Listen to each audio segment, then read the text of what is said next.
This is the X-Zone Broadcast Network, broadcasting worldwide on broadcast affiliates and satellite program providers, including CNN Broadcast Network, Sirius Satellite Network, Star Media, Good News Radio Network, Angel Broadcast Network, Wiki Broadcast Network, and WPBN TV. For more information on the X-Zone Broadcast Network, visit us at www.xzbn.net.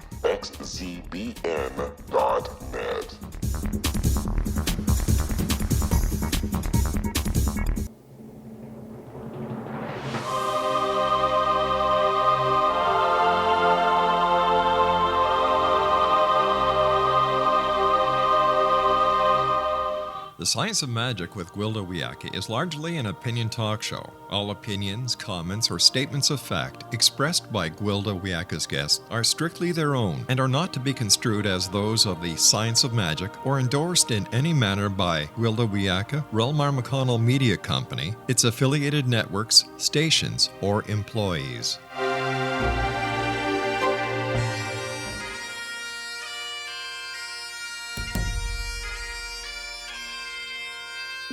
Welcome to the Science of Magic with Gwilda Wiyaka, a program dedicated to uncovering the unified nature of reality and humanity's ever-evolving place as truly galactic beings.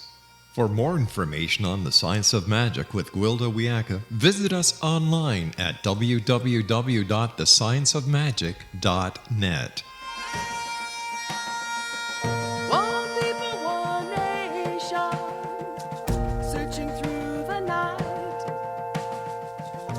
Hello, dear friends, and welcome to another exciting episode of The Science of Magic, a program combining the science and magic of today's leading topics to promote revolutionary thought and co-create new solutions. I'm your host, Gwilda Wiyaka. This hour, we'll be exploring alternative healing options for trauma and recovery. There's more to healing trauma than meets the eye. If this were not so, we would not have so many veterans, police officers, and emergency workers suffering from post-traumatic stress disorder, or PTSD. Regardless of attempts to bring ease through debriefing and counseling, their suffering often continues long after the trauma has passed. Many of our gallant protectors are relegated to a lifetime of medication to control the often debilitating symptoms that compromise their relationships and devastate their lives.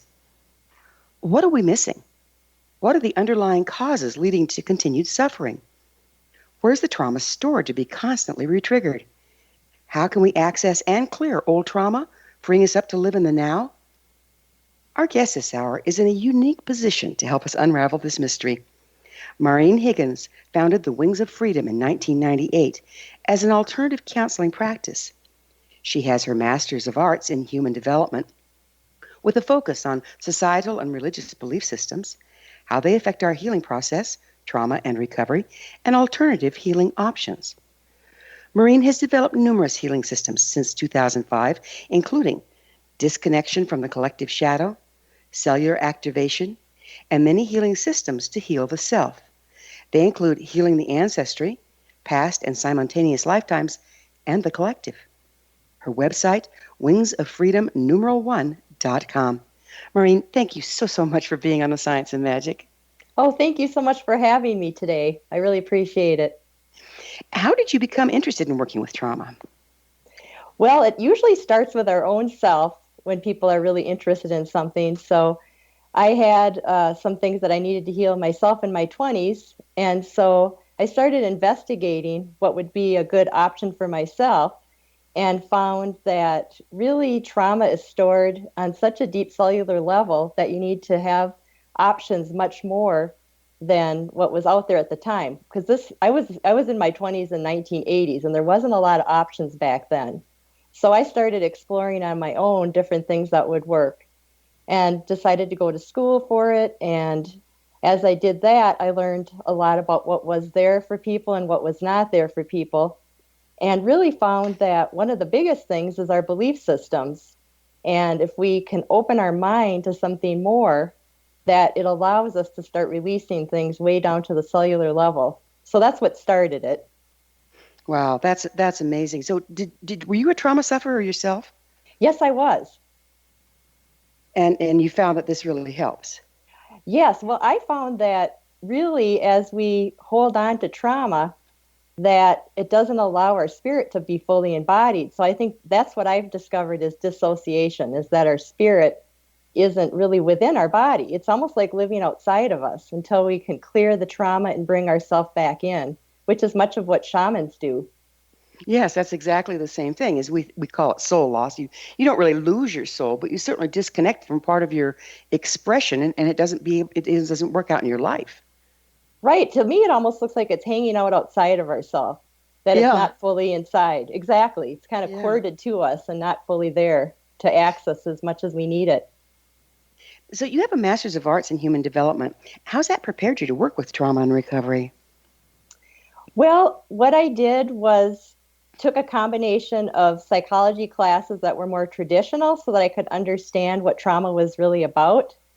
And Bessel van der Kolk, I think, has really been a helpful person in learning about trauma. He did a lot of good explaining what happens with the brain and how we hold onto things with the body. And so I did a lot of research on my own because I did some independent studies on his work and also looked at did a huge study on religious beliefs and societal beliefs and how they keep us stuck. And I found that there's really a correlation between what our thought system is and what we're holding on to. The more open we are to possibilities of the unknown, the more we're going to be able to let go of things from the past. If we keep that usual human viewpoint, we're going to be stuck with the usual human trauma and difficulties.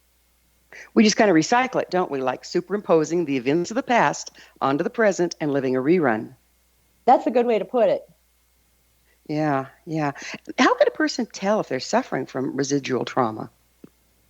Well, that's tricky because some people, it's been such a part of their life, even perhaps since they were real small, where it may seem normal to them. And sometimes the only way you can really tell is that your life isn't working or that you feel unhappy and that perhaps you don't even realize that you're not fully embodied because it's so normal. So I think part of it is that people discover it as they're ready. Typically, people aren't even aware that there's something there because their brain doesn't allow them to really remember the past very well. It's like a safety valve. So typically what will happen is, that's what Bessel van der Kolk, I think, was so good at showing us, is that the amygdala, the part of the brain that's the anxiety part of the brain, if that's also the part of the brain that passes memory to the hippocampus, which delivers it to short-term and then long-term memory, if there's something really traumatic, it can't be passed along because the amygdala ends up not being able to pass on the information to be filed and categorized, so it gets flung into the unconscious. So what happens is that we have little triggers and flashbacks that can possibly come up, or perhaps we have amnesia until we're ready to deal with it. I mean, that's pretty common, isn't it? Very. You know, I think most of us don't recognize how much we don't remember because of trauma. I agree with you. You know, we think this is just for emergency workers or for veterans, but I think we all suffer from it, don't you? I do. In fact, a friend of mine, she went to a trauma conference just about a week ago with Bessel van der Kolk, and he was even talking about how even little babies, if they're left too long without their parent, they can get traumatized just for feeling abandoned. It's not the same kind of trauma, perhaps, as, let's say, some sort of sexual abuse, but it's still a trauma of sorts that can affect them for their entire life. I've certainly seen it, and there's a lot of trauma just in being incarnated here, isn't there? There really is. And I think part of it is that we are on a lower vibrational planet, which I think we've all decided as a collective to experience together. But I do think that we're ready to start moving out of it more fully. Not completely, but we're getting there. Do you think that's because of where we are in the galaxy? I know that there's a lot of thought about how we're moving into a higher frequency part of the galaxy, which is allowing us to evolve at this time. I do. And a lot of people are thinking that it's not the case because there's so many things that are difficult right now. But I really take the stance that it's exciting that it's all up now because it's been there all along. All the difficulties and traumas that are coming up to the surface have been there all along, but we just haven't dealt with them. We didn't have the internet for the longest time either, so nobody knew what was going on in different parts of the world. Plus, we have so many more people than before. It's bound to be more than in the past. we went from 1.2 billion in the 1920s to now going on like 7.5 billion. That's a lot more people. Yeah, where are they all coming from? I know. Could you give some examples of things resulting in PTSD? We've touched on a few. I mean, as far as examples of what happens to people? Just things that can cause PTSD. I think, like I said, a lot of people think, well, you have to go to war. Oh, sure. Well, I've seen a lot of different things in my own practice. I've seen anything from somebody who, let's say, had premature birth and had to go into an incubator. There was one woman that actually bonded with the incubator and had a hard time feeling safe in a relationship because she was there for a few weeks. I've seen anything, and then she has wonderful parents, so it's not that anybody did anything intentionally to her. It was just a part of what happened with her birth. And I've seen people where there's incest, either within their, like with their parents or siblings or other relatives, or date rape. There can be that I have seen. I remember one client years ago, she had a date rape where she turned it into a relationship. She didn't want to face the fact that she was raped, so she made him her boyfriend until she recognized that that really wasn't what it was. Right. And anything like that, or even verbal abuse where somebody is name calling or saying things that make a person not feel good about themselves, that can cause a type of trauma where you just don't feel like you can move forward in life. Physical abuse. There's just a lot of different things. Do you think that some of us are more, take things deeper and are more easily traumatized than others? I do. I know that there was some studies about resiliency that I haven't heard of much lately, but I do know that the mindfulness is to help with resiliency. You hear a lot about mindfulness nowadays. Mm-hmm. And I do think that people come in with more resiliency than others. And, I know that there's a lot of research trying to figure out how can we make people more resilient so they can get through things, because there are going to be traumas coming up for all of us. Right, particularly in these times, because everything's kind of shaken up and falling apart in a way, isn't it? It really is. And I think it needs to fall apart and come in differently. But in the meantime, it's not easy. Yeah, I won't argue with you there. Yeah. What exactly is alternative counseling? Well, what I mean by that is that I know a lot of times people go for counseling and it's talk therapy. And now, fortunately, we have EMDR, and there's other modalities like brain spotting, which apparently is an upgraded EMDR from what I've heard.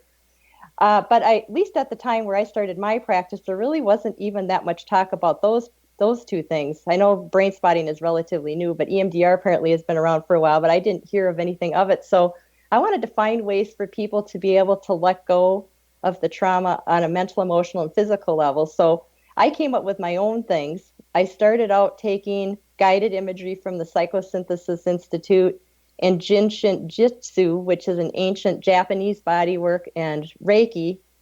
And I've kind of, over the years, I developed my own techniques. And basically what it is that I have intuitive sight, which would be clairvoyance. And so if you could say in a sense, change channels, I can see what's going on around people in their energy field. And I can see what is going on in terms of perhaps what ages they have challenges with. I never want to tell somebody what's happened to them, because I don't think that's helpful or useful whatsoever, but to kind of give them an idea of maybe what era or age they need to look at. And they tell me what they know about a certain age and how they felt about that age, or if they even remember anything at all. And I look to see what belief systems are helping them understand what belief systems are coming from their ancestors, because what I have found is that our ancestors, they have... Well, we're going to have to pick up with ancestors on the other side of a short break. Maureen and I will return shortly, so don't you folks go away. You're listening to The Science of Magic, aired daily on xzbn.net. Prior episodes can always be accessed free of charge on our website, thescienceofmagic.net.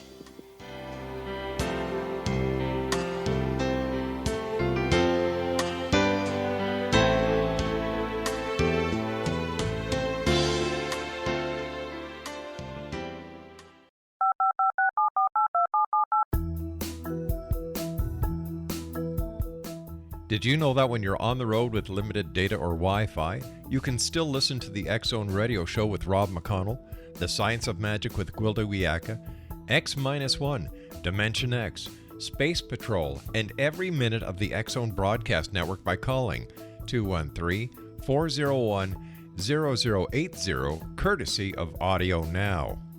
No smartphone, app, or internet needed. It saves your data plan and it's free if you have unlimited minutes. Call 213-401-0080 to listen on any phone, anytime, anywhere. Remember 213-401-0080 for the best of the paranormal, parapsychology, and sci-fi radio programming anywhere, 24/7, 365. This is the X-Zone Broadcast Network, broadcasting worldwide on broadcast affiliates and satellite program providers, including CNN Broadcast Network, Sirius Satellite Network, Star Media, Good News Radio Network, Angel Broadcast Network, Wiki Broadcast Network, and WPBN TV. For more information on the X-Zone Broadcast Network, visit us at www.xzbn.net.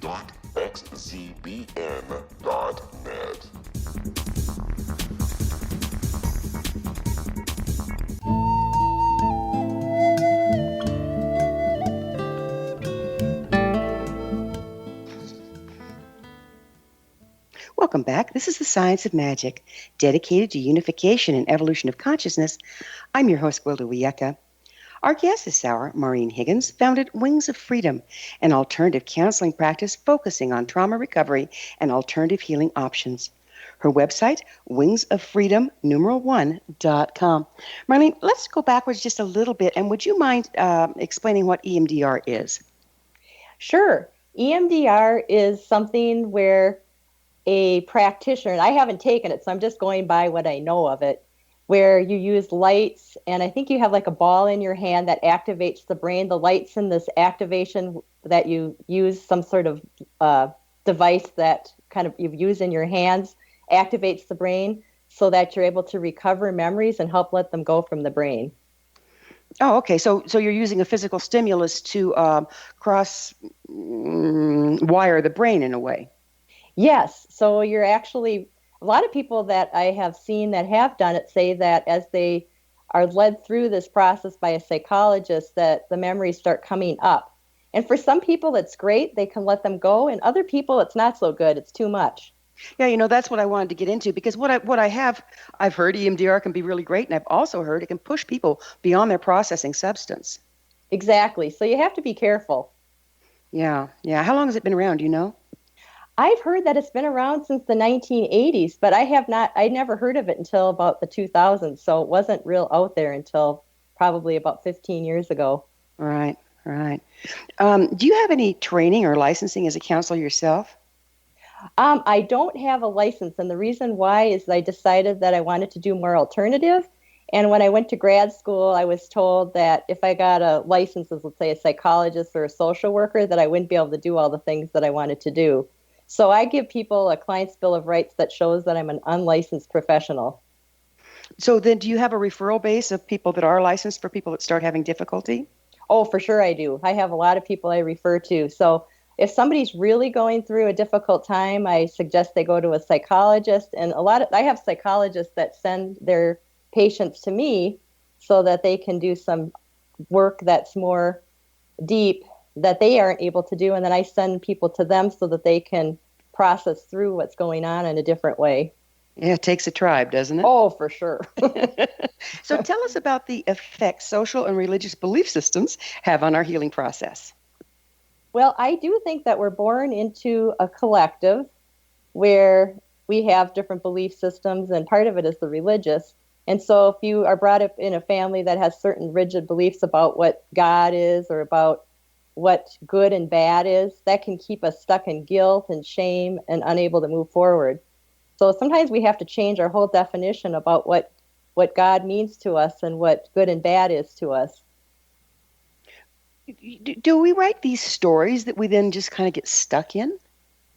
I do think so. When you look at religion, and religion has a lot of good to it, so I don't mean to make it sound like it doesn't, but you look back at the way it developed, and I did some research about what caused Christianity to be so big on our planet, and really it was voted on about 350 AD by the Council of Nicaea to be the religion by the emperor of the time, Constantine, and then anybody who didn't believe in it was killed. So you figure there's been a lot of back and forth wars about religion, and that I think that it's in a sense ingrained that if you don't believe in it, perhaps you're going to die or something bad can happen to you. So that's one theory I've had, is that we've kind of put ourselves in a corner with it. There's a built-in fear. So what do you see as the difference between religion and spirituality?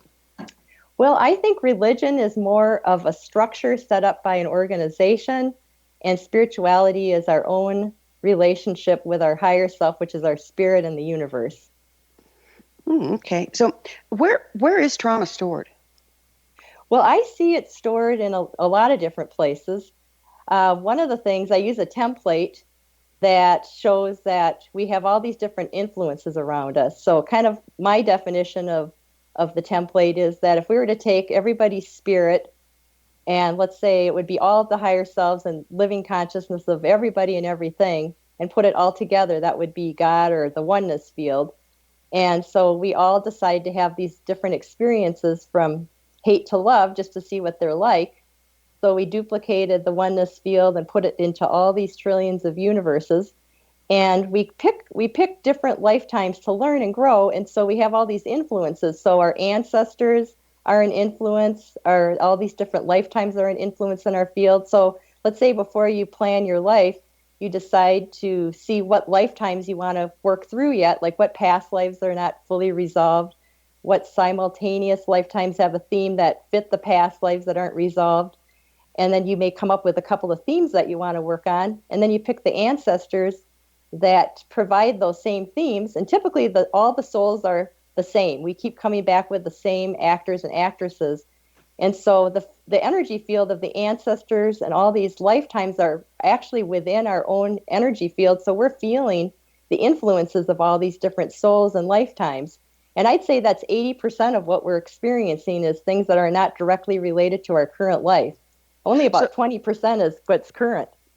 So a lot of what you're doing is based on the theory that we have past lives and those past lives bleed into our current one? Right. Things that are unresolved, that's part of it.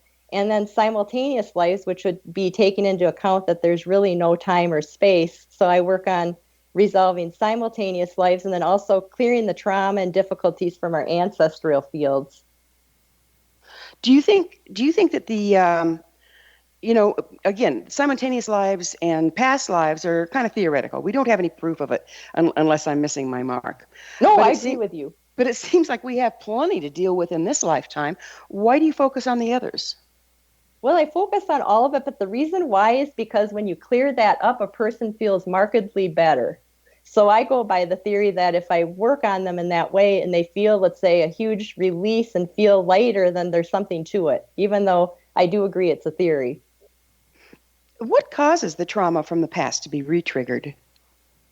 Well, a lot of times it's meeting people that were in these lifetimes, or perhaps we're in a safe place in our current life where we're ready to deal with it. So let's say something happens in your current life, it may trigger, let's say, 5 past lives that haven't been fully resolved. So if you can clear those 5 past lives, it takes a lot of pressure off of the person because that energy, in a sense, is kind of flowing into the current self, and so that it's easier to work on the current situation. So do you track the current trauma to past causality? Well, I do think there is some correlation.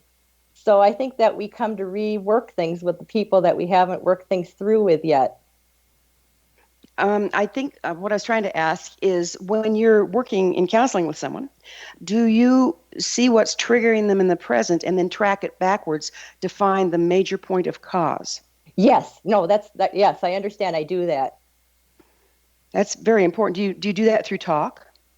Well, between talk and then I look at their energy field to see where the different points are. For example, if they have a current problem, I may see that there's, let's say, 3 past lives and let's say 2 simultaneous. And let's say the mother's side of the family had that same thing happen 4 generations back. The father's side may have had it 7 generations back. So then we want to work on all those things that are in the field and, in a sense, remove those influences so that it's easier to work on the current. So do you think these are actual things or just metaphors for patterns that a person is carrying? Well, I don't know if it matters. You Yeah, know, just fix it, right?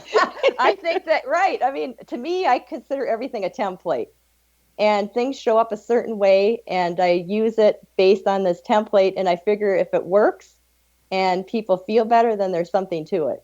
I figure we're kindergartners here on Earth, and that we'll find out exactly how things work once we move on to the other side. Or at least we hope we will. I hope so. Tell us a little bit more about this template. It's pretty fascinating. Well, I started developing it by just looking at people's energy fields. So I see it in the field almost like let's say if I was working with you, I would see that, let's say the front of the energy field has the mother's ancestry and the father's. So it's almost like I see almost like you could say a metaphorical family there. And it will show me it'll kind of go back. It'll show me how far back things happened. And then it will show me a picture of what possibly could have happened. And then most of the time, I'd say 90% of the time, people relate to it. Sometimes they have to go back and ask their parents or grandparents if it makes sense.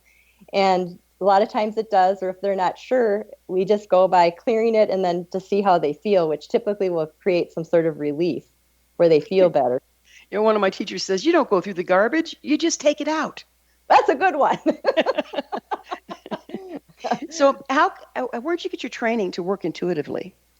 Well, I started when I was 10 with one of my aunts. She was really big in the metaphysical community. Her name she's no longer alive, Mary Rowan.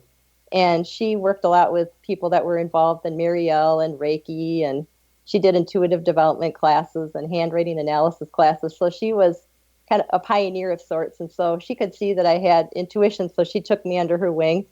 And then I've just taken different classes over the years to practice my intuition. And then I've taken a lot of both traditional and non-traditional classes to learn.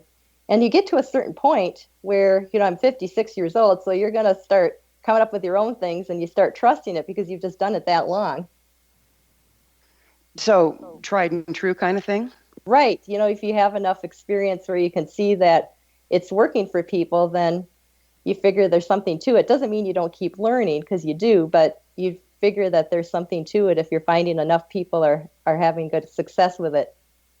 So have you been just dead wrong? You mean in terms of helping somebody? In intuitive, you intuit something and it's just off. Well, I guess it's hard to say. I mean, my feeling is that there's always going to be something to it. Doesn't mean that it's going to be exact.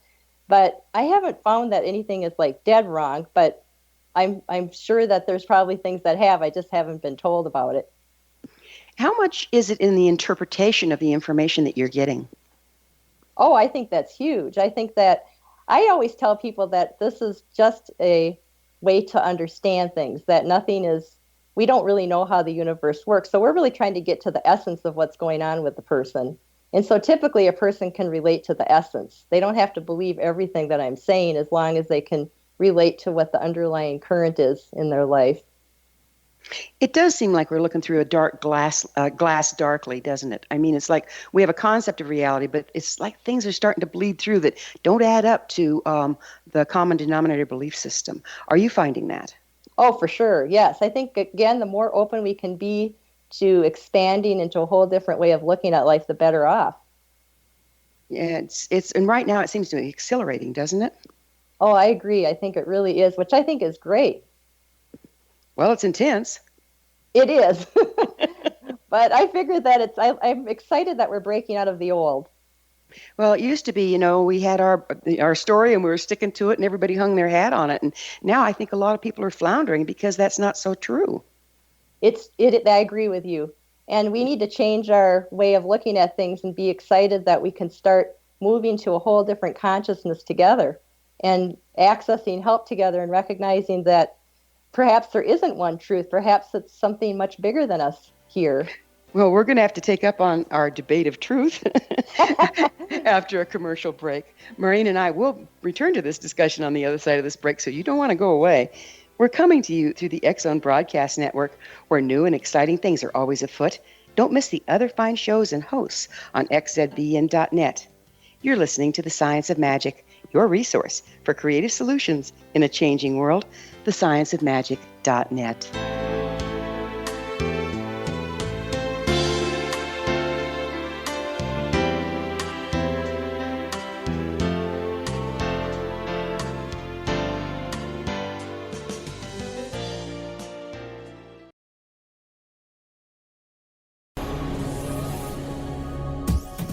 This is the X-Zone Broadcast Network, broadcasting worldwide on broadcast affiliates and satellite program providers, including CNN Broadcast Network, Sirius Satellite Network, Star Media, Good News Radio Network, Angel Broadcast Network, Wiki Broadcast Network, and WPBN TV. For more information on the X-Zone Broadcast Network, visit us at www.xzbn.net.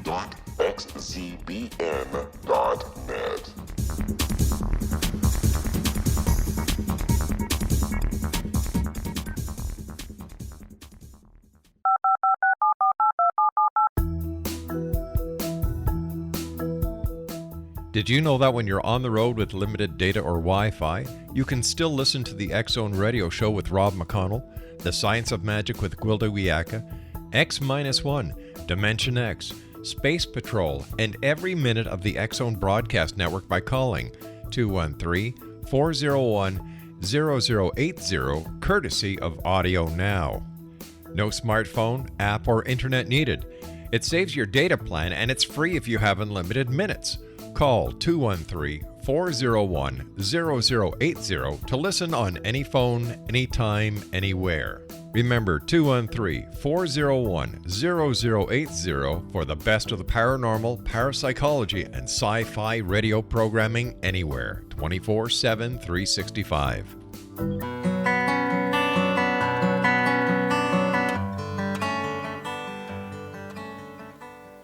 Welcome back. This is the Science of Magic, a place where magic and science come together to promote enlightenment.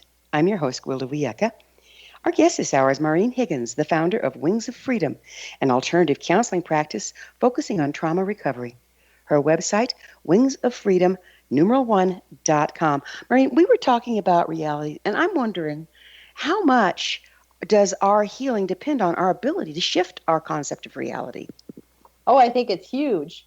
I think that the more we're open to be able to look at life differently and willing to let go of the past as we know it, the greater success we're going to have. You know, even I could be the best healer in the world and nothing happens if that person isn't ready, because it's really about ourselves and what we're ready to do. And that's the way it should be. We're here to learn. So how much reframing goes on in the healing process? Oh, quite a bit. I think that it's a combination of I tell them what I think about things, or, you know, whoever's working with somebody would give their impressions, and then that person takes it in and reflects back how they're taking it. And between the two people, between the facilitator and the person there for the healing, you come up with something. I've learned a lot from people that have walked into my doors. You know, there's a lot of wisdom there. It's just a matter of trusting it and being willing to believe what's true for you. Well, you know, shamanically speaking, because that's my area of expertise, when so often we make up our decisions about life through trauma when we're children and have no way to really frame them accurately, then we hold on to those stories. Do you find that to be the case? And if so, how do you unravel that? Oh, I think that's really true. Well, it's a combination of being aware of it, because I think a lot of times people are not aware that this is the case. And I always have people focus on their body, since the body's the barometer of what's going on. So it's a combination of, you know, talking about what's going on. And then let's say if there's somebody that's coming in for healing, typically your body will tell you where things are being held on to. And so let's say the person has a lot of heart pain. They may go in there and discover that it's something that their heart has been holding on to for, you know, since they were 2, for example. They may even see themselves at age 2 and get a sense of how hard it was at age 2 if they're ready to deal with it. And then by staying with whatever the pain and the difficulty is, it'll start unraveling from the heart or wherever it's being held and start moving out. And I always ask, too, that their higher self, which I think we all have a spirit that knows everything, past, present, future, that it's in charge of what's going on, and that their spirit guides, which I think of as just help from the other side, is there to assist too. And you start asking that these things are moved out of the heart or wherever it's being held on to mentally, emotionally, and physically.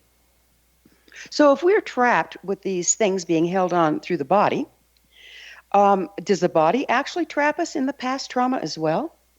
I think it does. I think the body is just so used to carrying it that it doesn't know any better.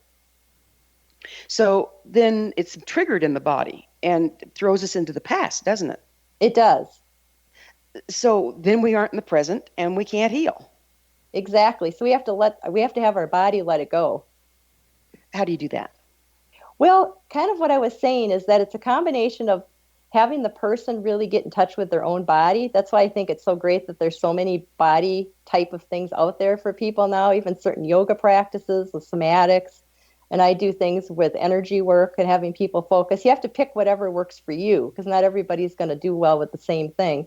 So you find your body-based type of work and you really stay with your body and see what your body has to tell you. And by doing that, it actually starts unraveling and letting go of the past. You know, I was in bodywork school at one point, Boulder College of Massage, and there was this form called Neo-Reichian. Not Reiki, but Reiki. And it was a form of accessing trauma in the body.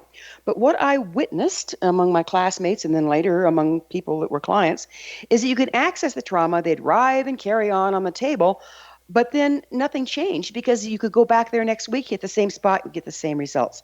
How do you break that cycle?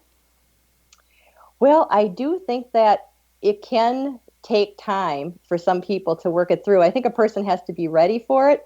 But what I have seen is that if you let go of the trauma and then bring back the spirit to fill all voids and spaces, and actually, a lot of times what I'll see is that a person can activate certain codes of knowledge that is there waiting for them to access. I think our body holds onto really positive things that we're not able to access until we're ready, that can be activated into place. You could say, we come in with certain seeds of knowledge and that can shift the patterns within the body as well. I see a lot of people shift quite quickly when they're ready, and some people, it's a lot slower. It just depends on the person. So I think it depends. Sounds like you're talking about answering it. Sounds like you're talking about soul retrieval again. Well, that's a huge part of it. I really do. I think if you don't bring that soul back in, it's not going to shift. It's not going to shift. So tell me, Maureen, are you a closet shaman? I think so. I'm really big on that. I do that all the time. That's the thing is that you let go of the past, bring back in the spirit. Let go of the past, bring back in the spirit. What are the underlying causes that impinge that process, though? Well, I think unwillingness to let go. A person may not be ready. I don't get as many people like that because, it's such an unusual thing that I do that a lot of times people are desperate by the time they come to see me. So I get people that are real ready for the most part. But I think that if, therapists are probably going to see people that are less ready. So that's always going to be challenging in terms of making as good a progress. A lot of times people get stuck in the past. They may even become used to being a victim and not notice or recognize that they can get out of it. They just, again, they're recycling what they think is truth. Oh, I've got a rabbit hole for us around that. So how much of that is due to guilt? And as long as we can be a victim, we're not the guilty party. Boy, that's a good one. I think that guilt and unforgiveness of self and others is the glue that keeps us stuck. Yeah, I would have to agree with that. So let's back up a little. What is the standard treatment for PTSD? Well, I would say that if most people would start with talk therapy, which I think is really a good idea because you don't want to go too fast. So you start with talking about things and you work through your unhelpful belief systems and so forth. And then if somebody's ready to go to phase 2, you want to start looking at something. With some people, we talked about EMDR or this brain spotting. Somatics may be good. There's even a new yoga that somebody was telling me about that's somatic based that is starting to be more used. For me, I use the energy work and guided imagery, which you don't need to be good at guided imagery. You just need to be able to stay focused on your body. There's just a lot of different options, but I think starting with talk therapy is really a good idea first. How much of being stuck in this and we're trying to unravel is embedded in the neurological pathways at this point? Because we've been repeating these stories and these belief systems most of our life. How do we get at that? Well, that's a good question. But, I think part of it, even before that, is a lot of times people are in such denial about what happened to them that they need to start getting out of denial. And that's why I think that's step one, is recognizing that, yeah, these things did happen to me. And yes, they did make an impact on me. So that's where talk therapy comes in. And then You mean denial isn't a river in Egypt? Nope, I guess not. That's a huge one for all of us. I think denial is real easy. It's easy to not want to deal with things. It's safer.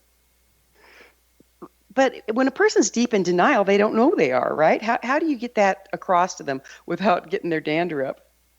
Well, they know they're unhappy, so that's step one. So what's making you unhappy? You have to get in touch with that. So if somebody is in there to get happier, all you can do is lead them to the water, and they'll have to decide whether to drink it or not. Well, discomfort is a great motivator, isn't it? For sure it is. I think that's what gets most of us going.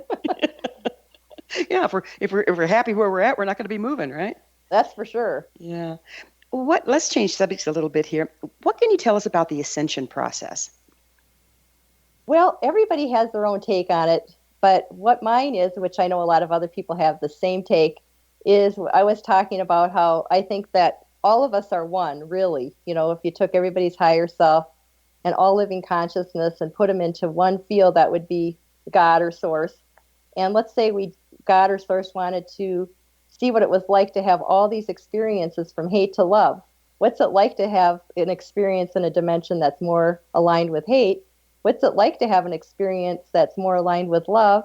And what's it like to have an experience anywhere in between? So we duplicated God or Source, let's say we're a hologram, and we put ourselves into all these trillions of universes from hate to love.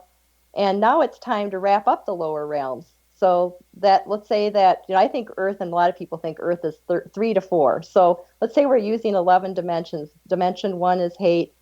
Dimension 11 is love, and we're 3 to 4. That's pretty low. So what we want to do is we're in the process of wrapping up, let's say 1 to 3 or 4, and moving up to the next level, because it's time. This is the time frame we've decided as a collective to do that. So how can healing trauma aid in this ascension process? Well, I do think trauma is connected to the lower realms. If we're living in a reality that's more aligned with hate or polarized, and we have a lot of good things here too, but we're a polarized planet. It's a dimension that's lower where we're going to have a lot of polarity. So in order to shift out of the lower realms, we need to deal with that, or otherwise we're never going to be able to move to the next level. You can't embody your spirit if you're holding on to a lot of trauma. And embodying your spirit is what's going to move us to the next level. What do you mean by polarized? What is that? Well, polarized would be that there's a lot of things that you could say are really more aligned with hate on our planet, and there's a lot of things that are very lovely and loving on our planet. So we have both going on at the same time. And how is non-polarization different from that? Well, I think that we're moving to a less polarized, you could say, instead of having this very dark kind of hate type of energy, that we can make it less so, where it's going to be, less, there's going to be less extremes, you could say. So is it more like the acid-base scale? If you go to one side or the other on the acid-base scale, whether it's base or acid, you're going to get burned. Is it kind of like that? That's a good way to put it. Okay, so it sounds like our ability to embrace all experiences would keep us from getting stuck in one extreme or the other? Right. I think the Buddhists really have it down where they talk about walking the middle path. So that you can, because I think on our planet it is easy to get stuck in one or the other. So it's good not that you can get stuck in love. That's a good thing to have, but because we have this other side to our planet, that we need to recognize that we need to stay more kind of balanced in the middle so that we don't do the bipolar type of thing where we're going back and forth. But a certain amount of going back and forth between polarity is the only thing that allows life. That's how the cell wall works, is that through positive and negative charge, it draws in what it needs and repels what it doesn't. How do we reconcile that viewpoint with non-polarization? Well, I think that kind of what we're talking about is do no harm to others. So, a lot of the things that we're seeing on the planet with, people abusing each other, killing each other, even war, thinking that we're right, so we're going to kill people due to that. Those are the kinds of things we're talking about wrapping up. Well, it's about time to wrap them up, huh? Oh, for sure. We're going to have to take another commercial break. But on the other side, Maureen and I will be back, so don't leave us now. This is the Science of Magic, your resource to altruistic professionals of science and the esoteric working to create common ground for the betterment of our world. Join our email family to hear about the exciting upcoming retreats and classes with yours truly, Gwilda Wiyaka, at thescienceofmagic.net. We will be back shortly, so don't go away.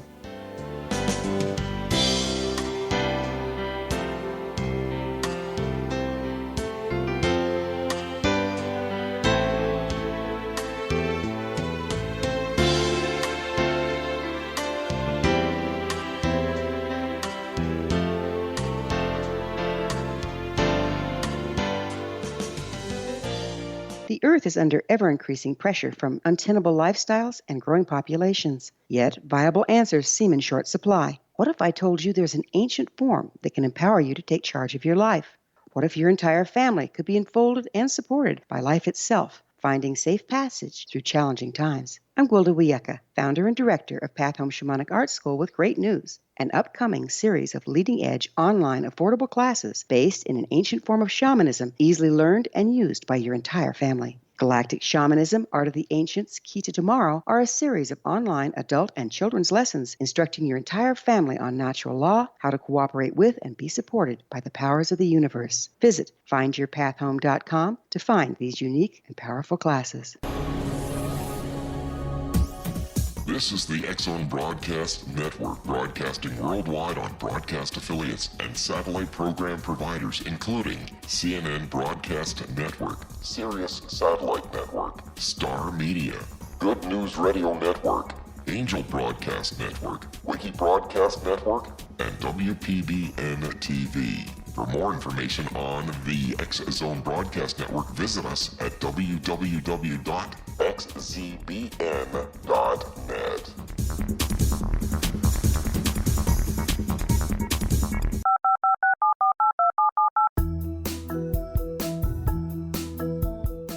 Did you know that when you're on the road with limited data or Wi-Fi, you can still listen to the X-Zone Radio Show with Rob McConnell, The Science of Magic with Gwilda Wiyaka, X-1, Dimension X, Space Patrol, and every minute of the X-Zone Broadcast Network by calling 213-401-0080, courtesy of Audio Now. No smartphone, app, or internet needed. It saves your data plan, and it's free if you have unlimited minutes. Call 213-401-0080 to listen on any phone, anytime, anywhere. Remember 213-401-0080 for the best of the paranormal, parapsychology, and sci-fi radio programming anywhere, 24/7, 365.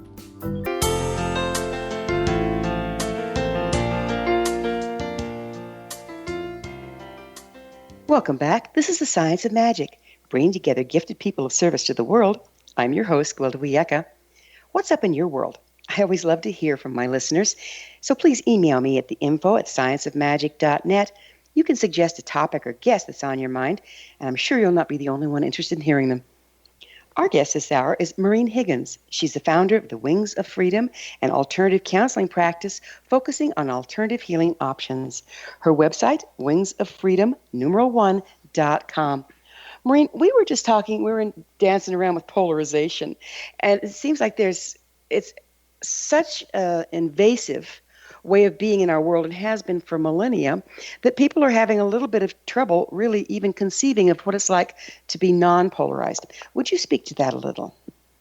Well, I agree. And it is hard to know what it's like to move into the unknown. And I think that's where shifting our perceptions, or being willing to shift our perceptions to something totally different. Whenever I feel stuck in my own personal life, and I think this also applies to the collective, I always ask to move into a perception and attitude state that is beyond the normal human one, so that I can move into something different for myself that's much better. How much, again, do you think guilt has to do with us having to find a villain to point the finger at rather than face our own stuff? Oh, I think that's huge. I think we all have guilt. And again, I think that's the glue that keeps us stuck. That and unforgiveness of self and others, and of course they go together. So I think working on guilt and shame and unforgiveness is the key. And yet we've been so conditioned into guilt through a lot of the religions, quite frankly, don't you believe? Oh, I do think so. It's kind of regrettable. Oh, I So, know. so what's the collective shadow you're speaking about? Well, that again would be the darker things that we're all connected to. So what it does is, like, was showing a process in 2005 about, in a sense, it's almost like if we were to take you as an example, you're connected to everybody and everything, let's say through a giant matrix or grid system. It looks like a spider web to me. And so what I was showing is that the spider web is connected into this heavier, difficult collective shadow, which would be the kind of more things aligned with hate, the killing of people, let's say sexual and physical and mental abuse, those type of things. And so what it does is it, in a sense, pulls the spider web out of some of those collective heavier things and reconnects up to a higher level. So you're not as subject to, kind of like you're not wired up to it anymore. Exactly. That's a good way to put it. So what's the difference between that and denial? Well, it's interesting because I do think it's hard to separate the individual consciousness from the collective a lot of times. That's why we need to be willing to let go of the belief systems, because it's easier to move into or to be in a sheep mentality and not be in the truth. I think that's real common. So I would say probably a lot of us are just following what we were taught rather than moving into what could be true. So how can we disconnect? Well, I think a lot of it is intention. When I do the disconnection from the collective shadow, people are willing to start making those changes. And just by doing that, it really does free up a lot of energy. And then I always follow it by something called cellular activation, which is a process that redoes the entire energy field and brings in different, you could say, downloads or codes of mastery so that a person starts feeling different. So this cellular activation sounds very much like these upgrades that you get from, like, a lot of different traditions use them. I know Reiki is one form of it, where people are literally activated with a frequency that they can then share. Is it similar to that? Well, yes and no. I think a lot of processes are going to have shared type of things, which is great. We need all the different things. We need lots of different tools out there. I would say, like, for example, cellular activation has a three-phase process. The first phase, the first 5 steps are about redoing the chakra system in the etheric body so that you can let go of the heavier things that a person is connected into, which would again be connected into the collective and the ancestors and so forth. The 6th step is about bringing in codes for unconditional love and connecting up with like-minded souls. So it's a way to redo the energy field to do that. The 7th step is about bringing in life purpose codes and energies, because everybody has a purpose here, whether it be just fully healing oneself or helping others. So it helps to make it easier to do that. And then our aura, which is the egg-shaped energy field around us, that's the attraction part of the energy field. It looks like geometric shapes. And if you look at geometry, shapes correlate with numbers, and numbers is a universal language. And so the second phase is about completely redoing the attracting part of our energy field so we start attracting higher level experiences. And then the third phase, which is 7 steps, connects us to energies of mastery, which would be like the ascended master energies. And I call it like the 8+ dimensional energies, which would be more middle realm, and the 11th dimensional energies, which would be aligned more with love, and then also bring in source energy, which allows us to remember that we are really one. And then it does almost like a rewiring of the energy field so that, in a sense, we need to be able to hold a higher ampage, like a house. If you are getting a new, let's say if you want 120 amps in your house, you can't have a system that only holds 80. So you have to redo it so that it can hold a higher wattage, so to speak. So that's the last part. So it looks to me like you're working with light. Yes, just like a lot of us are. Mm-hmm. So you're recalibrating starting with the chakra system, the person's ability to channel light into the world. Exactly. As you do that, does that bring up all the old stuff that doesn't align with it to be cleared? It does, but I always ask that things go at a comfortable pace. I don't want anybody to be into something that they can't handle. And I haven't had that happen where somebody just can't deal with it. So I always figure if the higher self is in charge, then the higher self is going to decide how it's done. It could, it doesn't have to be happening in one day. This process could take a year. So you brought up something before I'd kind of like to go into a little bit more, and that's intention. How much does conscious and unconscious intention drive this and how it works out? Well, I think our unconscious beliefs are the thing that get in the way the most. Those are the things that we wonder why we don't have a better life, and we try what we can to put out those positive messages into the world, but we may have some unconscious things that are totally blocking us, which could be beliefs that our family has, and it can be beliefs that our religion that we were brought up and have, or it could be simply the traumas that we haven't dealt with. They're like an undercurrent in our energy field keeping us stuck.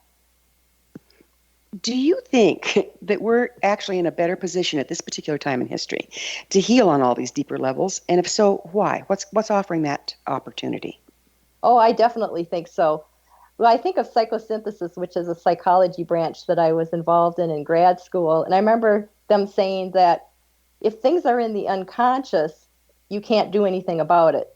You have to bring things from the unconscious to the consciousness and then rise them up to the superconscious, which is the light, to heal. And I do think that we're in the midst of bringing everything, at least a lot of things, I don't know about everything, but a lot of things from the unconscious into the consciousness in a collective sort of way so that we can bring them up to the superconscious, which is, I think, is starting. There's an exercise I teach children. I teach children shamanic skills. And I put a bowl of water, a clear pitcher of water, and I put dye in it, food color. And then I say, so how do you get the color out? And of course the kids don't know. So then I take another pitcher of water and just keep pouring the pure water in, and it overflows, and pretty soon it runs clear. How does that relate to how light is working right now? Oh, I love that example that you give.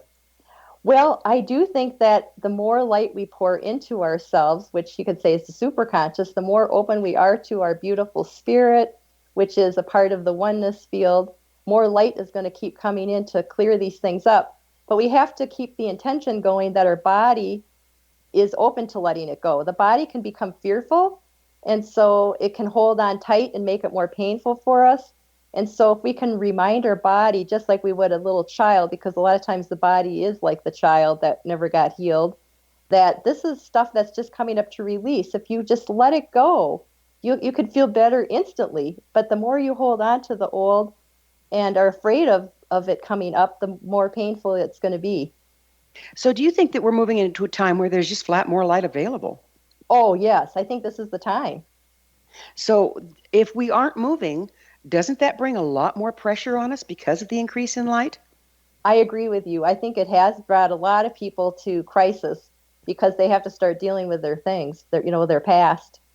What about the collective? We got collective crisis going on, don't we? Oh, we do. I've always felt, and I'm sure a lot of people think the same way, is that it starts with ourselves, and because we're connected to everybody and everything, it eventually it creates a critical mass shift. So the more each of us can work on our own self and offer it to the collective, the greater progress we're going to have. And I think that's what's created this critical mass shift, is that a lot of people have started working on themselves.